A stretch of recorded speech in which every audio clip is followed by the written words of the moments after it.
Olá, me chamo José Carlos e faço parte de uma equipe composta pelos integrantes Kaique Fernandes de Lima, Guilherme Leandro Nogueira e José Carlos Pinheiro Ramalho, que sou eu. Somos estudantes do Instituto Federal do Ceará, campus Cedro. Estamos cursando a Faculdade de Sistemas de Informação e hoje viemos apresentar um trabalho sobre a tabela ASCII. Carlos, eu vou falar um pouco sobre o surgimento da tabela ASCII e sua estrutura. O ASCII é um código que foi proposto por Robert Bemer como uma solução para unificar a representação dos caracteres alfanuméricos em computadores. Antes de 1960, cada computador utilizava uma regra diferente para representar esses caracteres, e o código ASCII foi criado para se tornar comum entre todas as máquinas. O nome ASCII vem do inglês American Standard Code for Information Interchange, ou em português, Código Padrão Americano para o intercâmbio de informação. Agora eu vou falar um pouco sobre a sua estrutura.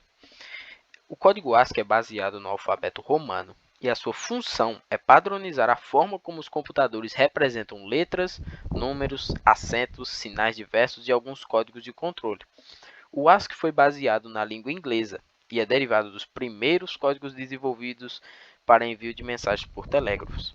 Com 128 caracteres disponíveis no código, foi possível que se pudesse incluir letras latinas maiúsculas, minúsculas, pontuação, símbolos gráficos e caracteres especiais de controle e de envio de mensagens. Sendo mais específico, são 95 sinais gráficos, entre eles estão letras do alfabeto latino, sinais de pontuação e sinais matemáticos, e 33 sinais de controle.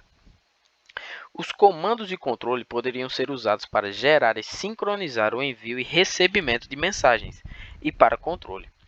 Como o código ASCII nasceu para codificar palavras na língua inglesa, ele não possui caracteres acentuados, letras especiais, como C cedilha, ou letras do alfabeto grego.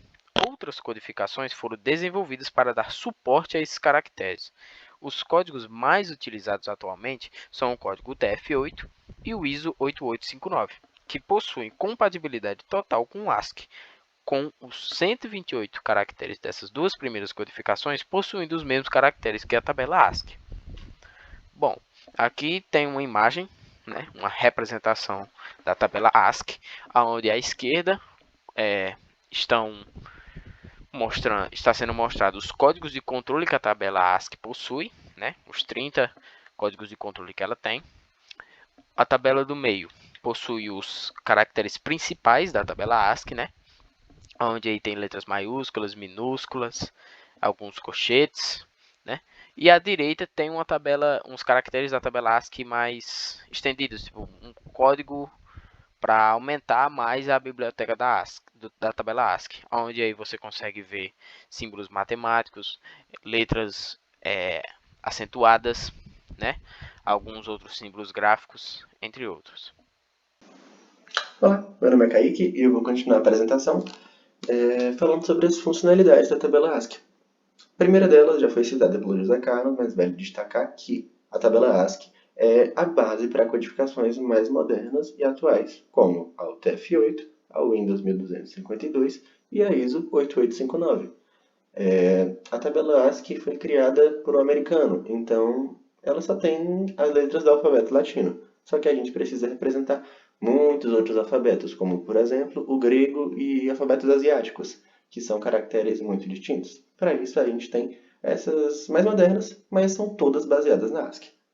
Outras duas coisas que eu vou citar nos próximos slides são a conversão de binário para letras e sinais de controle. Na conversão de binário para letras, a gente tem aqui uma palavra simples, hello. Só que cada caractere desses tem um código específico. E esse código representa um número decimal. A letra H é representada por esse número binário, que é o número 72 em decimal.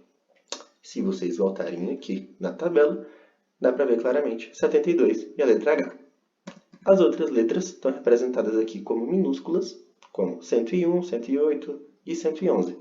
E o número 33, que é o ponto de interrogação, ponto de exclamação, perdão.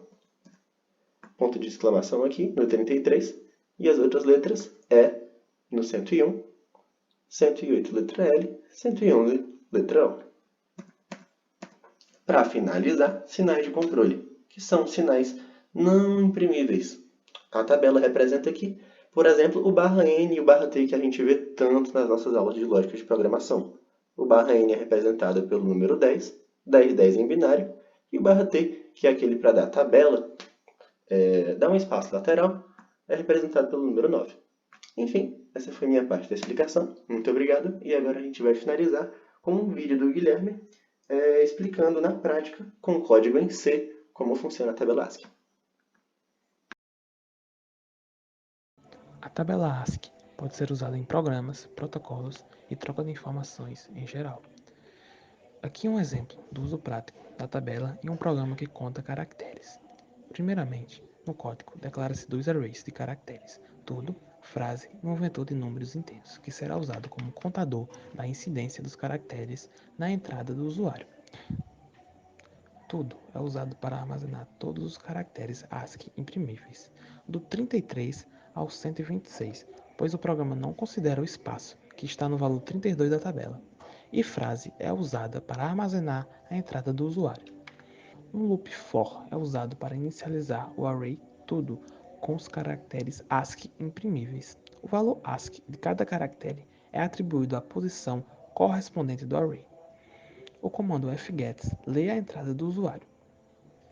Logo após, esses dois loops checam se o caractere no vetor frase bate com qualquer caractere na tabela ASCII e, se sim, incrementa o contador na posição correspondente relacionado à tabela ASCII. Nesse último loop, ele percorre os caracteres imprimíveis da tabela ASCII e imprime o caractere e o número de ocorrências correspondentes, se houver alguma.